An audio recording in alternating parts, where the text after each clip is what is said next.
Hello, my dear! Aquarius! Hello, mga my dear! Kumusta po kayo? This is going to be your collective reading. So, another day, another collective reading na naman po tayo, mga my dear. Yan. So, bago tayo mag-proceed, my dear, reminder muna tayo, mga my dear, reminder. My dear, ang gagawin natin ngayon is general collective reading. So, hindi po ito 100% na magre-resonate para sa ating lahat. So, please, mga my dear, lower your expectation pagdating po sa mga general collective reading. Ibigay po sa iba pag hindi po nag-resonate sa atin ang reading. Okay. So, hindi tayo naka-tarot. Although sabi dito the Hermit Tarot, pero hindi talaga to yung typical na tarot card na nakasanayan ninyo mga my dear. Okay. Kay Pisces at saka kay Aries, ang ginawa ko ay single card lang. Ito lang ang ginamit ko. Pero sa'yo, ang gagawin natin ay dalawa. Okay. So, kukuha tayo ng 6 cards dito, and then kukuha tayo ng 6 cards din dito. And itong reading na to, my dear, is dalawang set din. Okay. So, yung first set is energy mo, and then yung second set naman, o yung second reading, is reading ng outside. Okay. And normally, my dear, pag nagre-reading ako ng ganito, bumabagsak talaga siya sa love reading. Okay. So without further delay mga my dear, let's do this. Hanapin na natin my dear ang iyong 12 cards in total. Umpisahan natin sa'yo. Hindi ko ihaharap my dear yung mga cards ha. Itataob ko muna. Okay, tataob muna natin siya. Kasi para hindi tayo ma-overwhelm sa mga energy or sa mga message. My dear Aquarius, collective reading. So, dito, dalawa na lang kailangan natin. Ayan. 2 cards, ayan.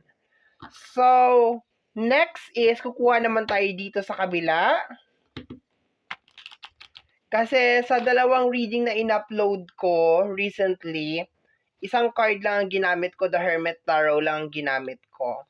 So, sabi ko, bakit hindi ko isama yung isang tarot cards, yung isang oracle card ko.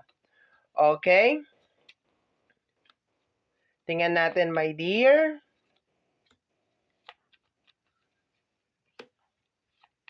Last 2 cards.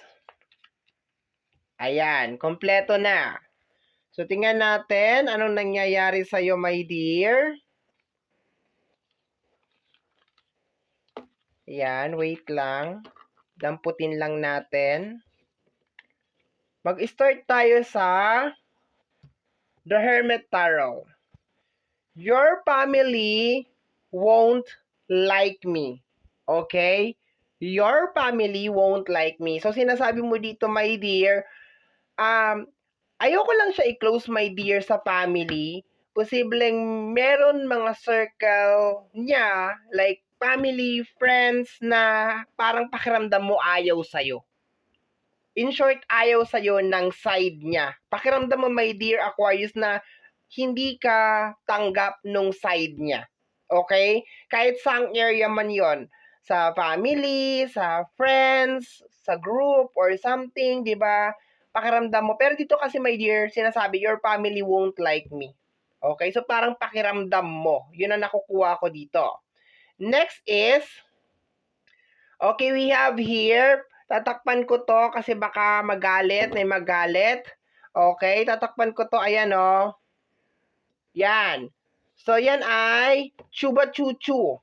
Okay, ginagawa yan ng mga ng mga matatanda na. Okay, sabi mo dito, chuba chubu. Ano ba yan? Chuba chuchu or chok chak chanes with you. Okay. So, posible may nangyari na sa inyo. Okay. Posible may nangyari na sa inyo. Kaso ang problema, yun nga, parang pakiramdam mo hindi ka welcome sa side niya. Okay. So, definitely meron nang nangyari sa inyo. Okay. So, this is energy of gossiping only hurts. Okay? So, pinag-uusapan ka siguro, my dear. Okay? So, kung nagtatanong ka, gusto ba ako ng side niya or gusto ba ako ng pamilya, ayan, pinag-uusapan ka. Okay? Napag-uusapan ka, nagiging topic ka, gossiping only hurts more. May mga salita na posibleng hindi mo nagugustuhan galing sa side niya. Okay, posibleng sa circle of friends niya, hindi ka gusto ng circle of friends, ng mga friends niya, hindi ka gusto din ng family niya, kahit saan doon, my dear. Okay, kasi this is a general reading. Okay. Next is, will you choose me? So, eto na. Will you choose me? So, pinapipili mo siya, my dear. Okay, parang, hindi naman as in like, hindi ko siya nararamdaman na parang sinasabi mo sa kanya na, uy, piliin mo ko. Gusto mo siguro, my dear, maramdaman mo na parang ipagtanggol ka niya. Okay, ipagtanggol ka niya sa mga tao sa paligid mo. Sa paligid niya, sa side niya. Okay, kasi yun ang nakukuha ko dito eh. Kumbaga parang may mga nasasabing negative feedback tungkol sa'yo. Yung mga tao sa paligid niya o sa circle niya, pero I think parang wala naman siyang ginagawa. Okay? Next is, I still don't have the answer. Okay? So, marami talagang fill in the blank na nangyayari sa'yo as of this moment, my dear. Okay? So, magulo siguro ang isip mo. You don't know if itutuloy mo ba tong connection na ito. Ang pinaka-highlight dito, my dear, so far is kasi parang may nangyari na sa inyo. Meron ng connection sa inyong dalawa. Ibig sabihin malalim na. Ang problema kasi, my dear, ang kinaiinis mo lang sa kanya is parang pakiramdam mo, hindi ka niya pinagtatanggol. Okay, wag na muna tayo dito sa Chuba Chuchu. Diyan sa Chok Chok Chenes, wag na tayo diyan masyado. Okay. So, doon tayo sa pinaka-highlight. Hindi ka niya pinagtatanggol or parang hindi ka niya pinipili. Yun ang nakukuha ko dito. I'm sorry. I think kaya ka nagsusorry, my dear, kasi hindi ka parang I'm sorry kung hindi ako perfect. Sorry kung hindi nila ako gusto para sa'yo. Sorry kung hindi ako yung ini-expect nila na makakasama mo sa, alam mo yun, yung in-expect nila na magiging partner mo in life. I'm sorry. Okay, so dito, my dear, nagsusorry ka because parang hindi ka nag-match doon sa criteria or standard. Tama ba? Bakit kailangan mo mag-match sa criteria ng family niya at saka ng mga friends niya? Bakit? Kailangan ba yun? Di ba dapat relationship kayong dalawa lang? It really doesn't matter kung gusto ka or hindi ka gusto ng, ewan ko ha, binabasa ko lang yung energy mo. Pero, I feel sorry for you kasi parang nakukuha ko, my dear, na kinakailangan mo mag-adjust. Parang kinakailangan mong baguhin yung sarili mo para mag-fit in ka lang. And parang hindi ka pa rin masyadong sure kung mag-work ba yung pag-adjust mo na yun. Okay? Next row natin, my dear, is I bury myself in work to forget you. Okay? So, baka nililibang mo yung sarili mo para hindi ka lang makapag-focus dito or para mawala lang sa isip mo kung ano tong nangyayari na to. To forget you, posible, my dear, na baka merong eksena dito na kaya kayo nag-away ng dahil sa mga chismis or mga ganito, ganyan, ganun-ganun, mga sabi-sabit, kung ano-ano. And as of this moment, my dear, talagang nililibang mo yung sarili mo, baka todo trabaho ka, talagang ginagawa mo lahat na makakaya mo, my dear, para makalimutan tong buong pangyayari na ito. Okay? Next is, we have here, so many things remind me of you. Okay. So, marami kang naalala sa kanya araw-araw. So, kailangan mo talagang libangin ang sarili mo, my dear. Kasi siguro pag wala kang ginagawa, nakaupo ka lang, or basta naka-ano ka lang, kung ano lang dyan, wala kang ginagawa, naaalala mo talaga siya. Okay. So many things remind me of you. Next natin over here is, I am afraid to contact you. Okay, so siguro, dito, my dear, sa energy ng parang hiwalay na kayo. Parang pero hindi ko naman kino-close na baka pinag-aawayan nyo pa rin hanggang ngayon to. posibleng pinag-aawayan nyo hanggang ngayon pa rin to, or baka separated na kayo. Kasi sabi mo dito, so many things remind me of you and I am afraid to contact you. Okay, kasi tatawagan mo siya, kakausapin mo siya, magre-reach out ka sa kanya.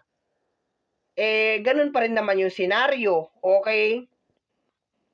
Next over here is, just being near you intoxicating. Ayun na. Toxic siya. Kasi hindi kanya, pakiramdam ko medyo parang hindi kanya kayang ipagtanggol. Okay? Yun ang nakukuha ko dito. I know I messed up everything. Sinisisi ka niya, my dear, sa lahat. Sa hiwalayan yung dalawa, sinisisi ka niya. Yun ang nakukuha ko dito. Just in case naghiwalay na kayo, sinisisi ka niya.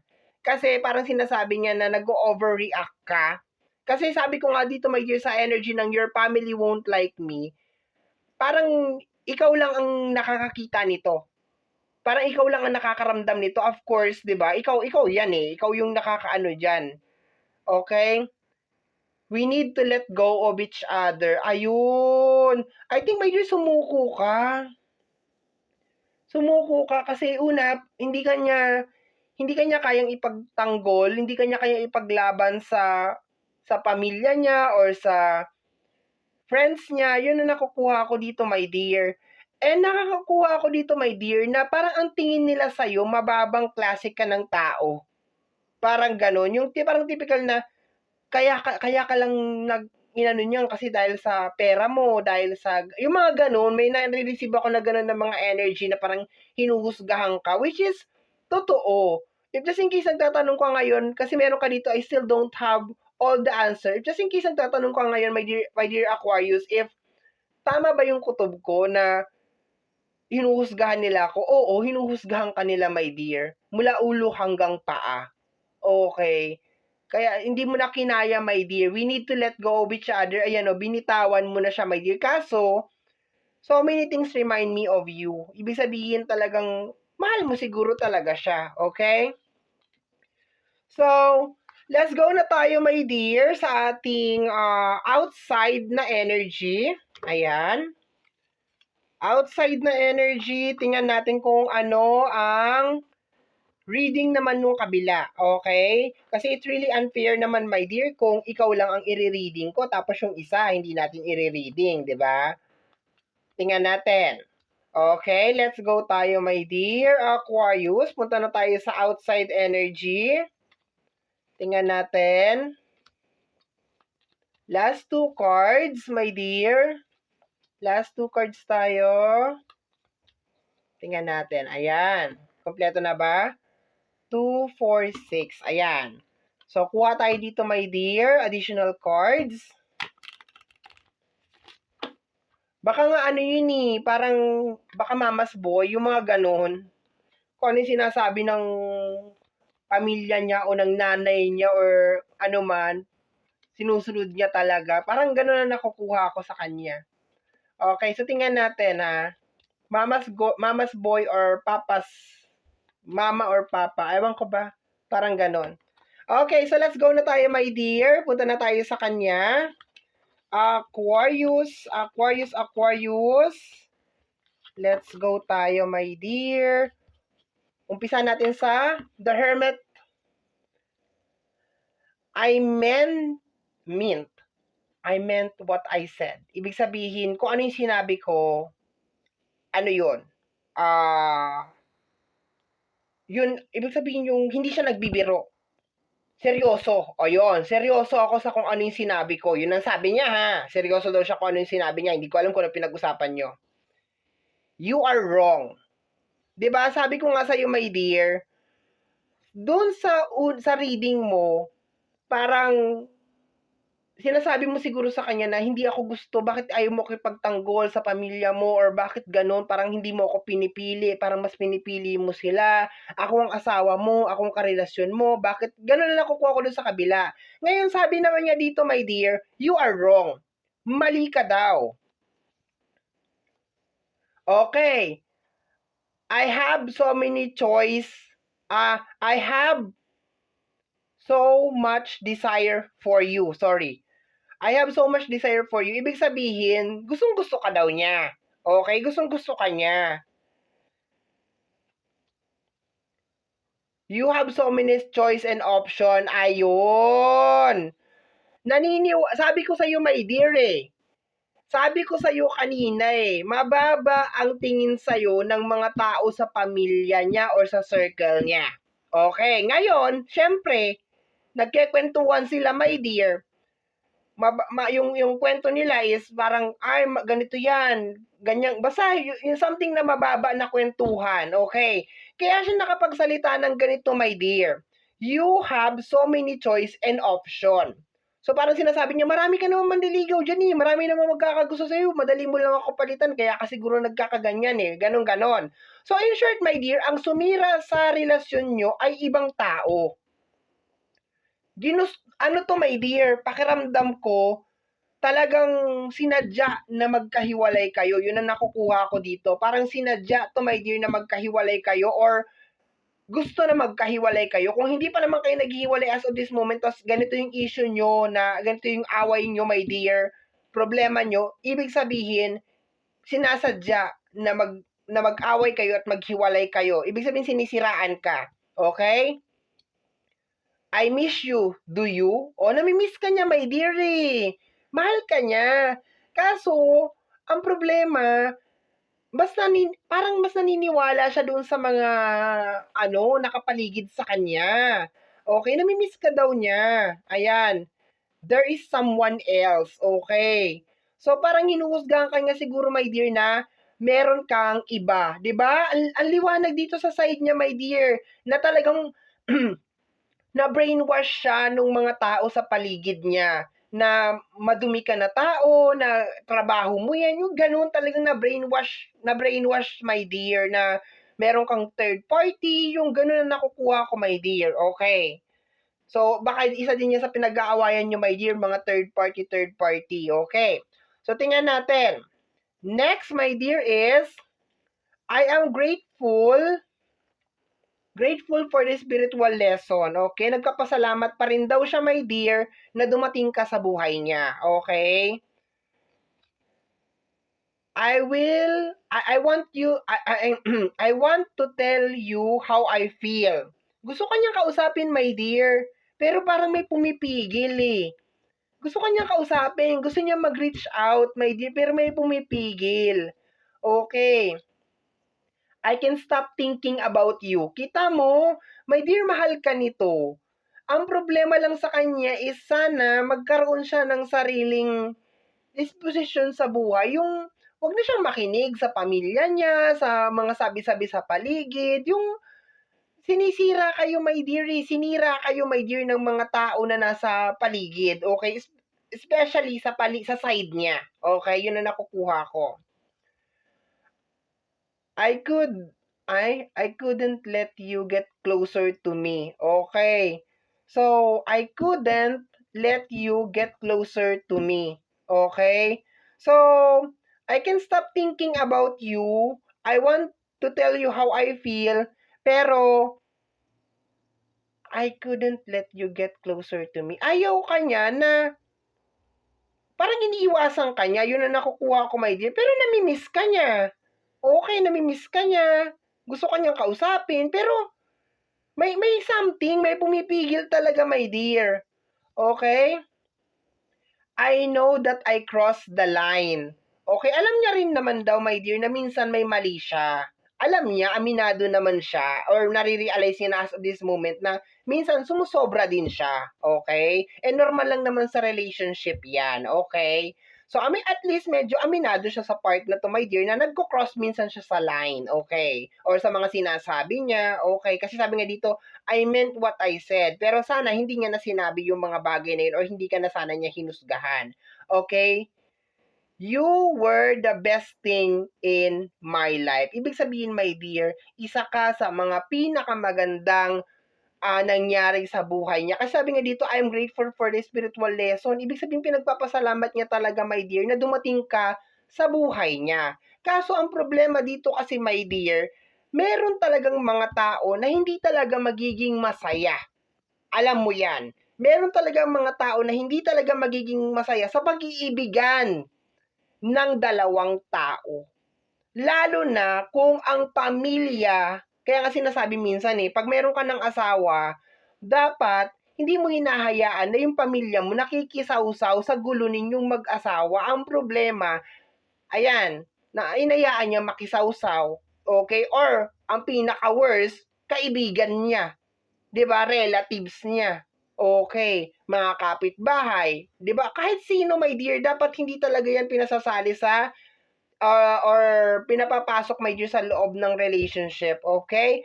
So, my dear, mahal ka naman niya, namimiss ka naman niya, pero yun nga lang, I can feel talaga, my dear Aquarius, na may mga tao na naging dahilan kung bakit nangyari sa inyo to. Okay? So, I hope, my dear, nalinawan ka na kung ano yung nangyari sa inyo, or bakit naging magulo yung relationship nyo, bakit hindi nag-work, or bakit nag-aaway na lang kayo palagi. Kasi, meron mga tao talaga, especially sa side niya, na ayaw sa'yo. Okay? Or gumagawa ng kwento, maski hindi ka naman nila kilala ng lubusan. Nagkikwento sila na mababa kang tao, madumi kang tao. Kaya tong isa, yun ang iniisip, yun ang pumapasok sa isip niya, na ganun ka, na meron kang iba, na kaya mo naman siyang palitan, yung mga ganun. Okay.